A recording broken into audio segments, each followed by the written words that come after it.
नमस्कार दोस्तों, कैसे हैं आप सभी। आप लगातार प्रयास करिए, हो सकता है 27 नवंबर तक अधिसूचना जारी हो जाए सीजीपीएससी का कितना क्या पोस्ट है। तो आज हम लोग भारत के ज्योग्राफी में एक बहुत इंपॉर्टेंट एक नदी है, तो नदी और उससे सिंचाई परियोजना इससे देखेंगे हम लोग। तो विगत वर्षों में देखे होंगे सीजीपीएससी में गंगा, यमुना, ब्रह्मपुत्र या महानदी हो, उसका सहायक नदी और उससे जो संबंधित संगम है उसे पूछा जा रहा है क्वेश्चन जो है। तो उसी से संबंधित मैं मैप के छो द्वारा आपको समझाने की कोशिश किया हूँ। इसके बाद नेक्स्ट स्लाइड में हम इनके गंगा नदी से जितने भी सिंचाई परियोजना है या जिस इससे संबंधित कितने और बहुउद्देशीय परियोजना या नमामि गंगे वगैरह जैसे चल रहा है उससे संबंधित हम लोग चर्चा करेंगे। तो आज हम लोग चर्चा करते हैं गंगा नदी। तो आपको सभी को पता है इसको पवित्र माना जाता है गंगा नदी को। तो भारत की सिंचाई परियोजना हो चाहे उत्तरी क्षेत्र का आपका पूरा जितना भी सिंचाई परियोजना हो, पेयजल हो, उद्योग धंधों को जो आपूर्ति हो, जल आपूर्ति हो, तो वो सब इनके ऊपर बहुत डिपेंड है और सबसे बड़ी नदी है। तो जैसे मैंने इंट्रोड्यूस में सामान्य लिखा है, देखिए कि इसका कुल अपवाह क्षेत्र जो है जैसे आपको दिख रहा होगा इसमें 8.6 लाख वर्ग किलोमीटर इसका अपवाह क्षेत्र है, 2500 किलोमीटर है। साथ में देख रहे हैं आपको इसमें आप लोग जब राष्ट्रीय राजमार्ग है 111 राष्ट्रीय मार्ग है, उसमें एक नंबर का जो राष्ट्रीय मार्ग है प्रयागराज से हल्दिया जो है वो 1620 किलोमीटर इसी के परिवहन से है। तो इसमें हम लोग देखते हैं कि भाई इसका उद्गम क्या है और कितनी नदियां इनके सहायक है, कहाँ से उनकी सहायक नदियों का उद्गम होता है और कहाँ उनका विसर्जन होता है। और इतना बड़ा जल ग्रहण क्षेत्र जो सिंधु के बाद सबसे ज्यादा जल ग्रहण क्षेत्र है।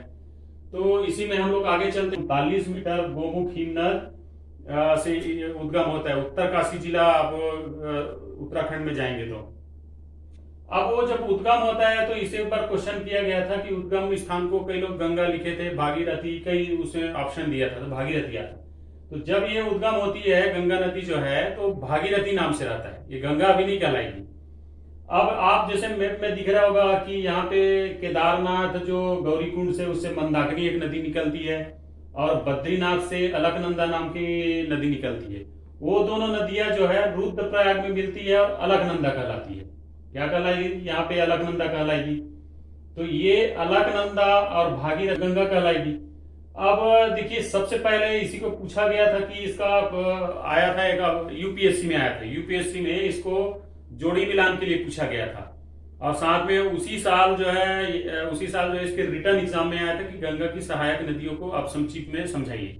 नैनीताल से रामगंगा निकलती है और कन्नौज में आके मिल जाती है। वो रामगंगा जो है आपके जिम कार्बेट जो राष्ट्रीय उद्यान है, प्रथम राष्ट्रीय उद्यान जिसको 1935 में हेली के नाम से बनाया गया था, वो इन्हीं के बीच में प्रवाहित होती है। अब पीलीभीत उत्तर प्रदेश से गोमती नदी का उद्गम होता है और वह गाजीपुर में आके इसमें मिल जाती है। अब इधर से आप देख रहे हैं यमुनोत्री बंदरपुर से क्या निकलती है? यमुना नदी निकलती थी। यमुना नदी के बहुत सारी सहायक है, चंबल है, काली सिंधु है और सब मिलके इलाहाबाद में संगम होता है, देखेंगे प्रयागराज में। अब इसी में एक गुप्त सरस्वती का भी नाम उल्लेखित है। तो यहाँ पे ऐसा कुछ मतलब कि उसका जियोग्राफिकल ऑथेंटिक नहीं है, लेकिन माना जाता है कि गुप्त रूप से सरस्वती नदी आती है। और प्रयागराज में देखे होंगे हम लोग संगम महाकुंभ भी यहाँ पे होता है हर 12 साल में। तो अब इसके आगे फिर देखिए मापचाचुंग जो है नेपाल के जो कैलाश पर्वत है उसमें घाघरा नदी निकलती है। तो बाद में हम लोग इसको देखेंगे कि प्रत्येक नदी की सहायक नदी क्या है। तो घाघरा नदी जो है छपरा बिहार में आके मिल जाती है इसमें। और फिर उसके बाद धौलावीरा पर्वत से गंडक नदी एक निकलती है जिसको हम क्या कहते हैं भाई, त्रिशूल गंडक और काली गंगा भी कहते हैं। वह सोनपुर पटना में आके वो क्या है गंगा में संगम हो जाती है। उसी क्रम में देखिए माउंट एवरेस्ट से गोसाई थान एक हिमनद है, वहां से आपका कोसी नदी निकलती है। इसको बिहार का शोक भी बोलते हैं क्योंकि इसकी प्रवाह और तीव्रता इतनी अधिक रहती है कि बिहार के जितने भी जल ग्रहण क्षेत्र है आसपास के कटाव बढ़ा देते हैं हमेशा। इतनी गाद और अपने अंदर चिका लेके प्रवाहित होती है कि कटाव बढ़ जाता है और हमेशा बाढ़ देखे होंगे आप लोग। सब तो कोसी सहायक नदियां इनकी। और सबसे बड़ी इसकी सहायक नदी है अरुण नदी। तो अरुण नदी में हमारा प्रोजेक्ट भी चल रहे हैं, अरुण परियोजना जो है नेपाल के सहयोग से में समागम हो जाती है। अब इस तरह से देखते हैं, देखिए अमरकंटक पहाड़ 1036 मीटर है, सोन नदी 2 देखे होंगे है ना भाई। ये जो अमरकंटक पहाड़ है ये क्या है भाई? कमेंट बॉक्स में बताइएगा कि अमरकंटक पठार के जो सीढ़ी है वो ब्लॉक पर्वत है या फिर वलय पर्वत है, उसको बताइएगा। अब देख, दार्जिलिंग पहाड़ी से महानंदा निकलती है, वो मालदा में जाके संगम होते हैं, आगे बंगाल की खाड़ी, तो बंगाल की खाड़ी से यहाँ से चालू होता है देखिए। तो जैसे ही बंगाल की खाड़ी में गंगा नदी प्रवेश करती है, पद्मा नाम रहती है, पद्मा नाम, और इधर ब्रह्मपुत्र आ रहा है, तो ब्रह्मपुत्र आ रहा है तो देखिए ये जमुना नाम से रहता है, और दोनों मिलकर यहाँ फिर संगम में मेघना नाम कहलाता है। अब जैसे ये प्रवाही सबसे बड़ा राष्ट्रीय उद्यान है, सबसे बड़ा मैंग्रोव भूमि है, सबसे बड़ा आर्द्र भूमि भी है। कभी अब हम लोग नेक्स्ट स्लाइड में आर्द्र भूमि और मैंग्रोव को बताएंगे क्या होता है, और बहुत इंपॉर्टेंट, हमेशा इससे क्वेश्चन पूछा जाता है। अब लास्ट में ये नीमोर जो द्वीप है, तो नीमोर द्वीप को आप सभी को विदित होगा कि गंगा सागर नाम से कहते हैं, और ये जाके समुद्र में विसर्जित हो जाती है, और इसमें संगम हमेशा देखेंगे गंगा सागर में, इनका तीर्थ स्थल भी है, लोग जाते भी हैं इनमें स्नान करने। इसका स्क्रीनशॉट ले लीजिए।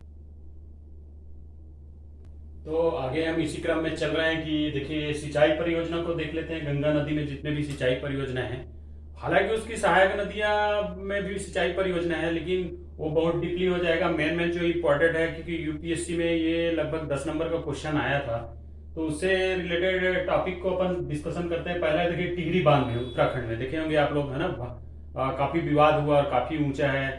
पर्यावरण को बचाने के लिए इसको लगातार लोग संघर्ष कर रहे हैं कि इसको टूट फूट जाने से आसपास के लोगों में जल भरण बढ़ जाएगा। दूसरा है फरक्का बांध, पश्चिम बंगाल में। लखरवारा परियोजना यमुना नदी में है। 5 राज्य जैसे दिल्ली, हरियाणा, पंजाब, राजस्थान और आपका हिमाचल प्रदेश है। रामगंगा का और घाघरा बांध घाघरा नदी में है। त्रिवेणी बैराज आगे जो है गंडक नदी में है। कोसी परियोजना कोसी नदी में है, और हथनी कुंड बैराज जो है हरियाणा दिल्ली के बॉर्डर में जुड़ा हुआ, ये भी यमुना नदी में है। ये सिंचाई परियोजना है प्रमुख इंपॉर्टेंट, जैसे इससे पहले अपन डिस्कशन कर चुके हैं कि भाई ये राष्ट्रीय राजमार्ग तक अपन बता चुके हैं। अब चौथा में नमामि गंगा प्रोजेक्ट 1 जुलाई 2016 से प्रारंभ है। गंगा वृक्षारोपण परियोजना जो है 9 से 15 जुलाई 2018 को प्रारंभ है। गंगा स्मार्ट सिटी के नाम से 10 शहरों में प्रारंभ किया गया प्रोजेक्ट है। हाइब्रिड एंट्री मॉडल है, तो ये 20 वर्षों के लिए क्या है, गंगा का जितना भी उद्धारण है, जीर्णोद्धारण है, साफ सफाई है, या जितने भी उनकी पुनरुत्थान के कार्यक्रम है, वो केंद्र सरकार का चलाएगा राष्ट्रीय जल मिशन के तहत। और आगे है भारत नदी सूचना प्रणाली। प्रथम ऐसा नदी है गंगा नदी जिसमें सूचना प्रणाली स्थापित किया गया है। उसका कारण क्या है कि जो भी इससे रिलेटेड है वो राइट नाउ डेटा जो है वो फीड हो जाएगा, और उसे एक्शन ले सकेगी सरकार जो है। माननीय उत्तराखंड उच्च न्यायालय ने 20 मार्च 2017 को इसको क्या है, यमुना और गंगा को दोनों को क्या है, जीवित नदी के दर्जा देते हुए इनके पूरी जो एक व्यक्ति को विधिक अधिकार रहता है, वह अधिकार इनको प्रोवाइड करने के लिए तत्काल राज्य सरकार और केंद्र सरकार को निर्देश दिया है इसमें। ये छोटा सा गंगा से संबंधित एक था कि हम इससे पहले हम उद्गम देख ले हैं, और उसकी सहायक नदियां देखे हैं, संबंधित उसका विवरण है। तो 10 नंबर के लिखने के लिए काफी है कि आप उसको मैप बनाइए और सहायक नदियों को लिखिए, संबंधित परियोजनाओं को लिखिए, और कुछ संक्षिप्त विवरण लिखिए। ज्यादा ज्यादा कमेंट करिए, शेयर करिए, लाइक करिए, और इस करता हूँ कि ये अच्छा लगा होगा। तो सभी मित्रों को नमस्कार, थैंक यू।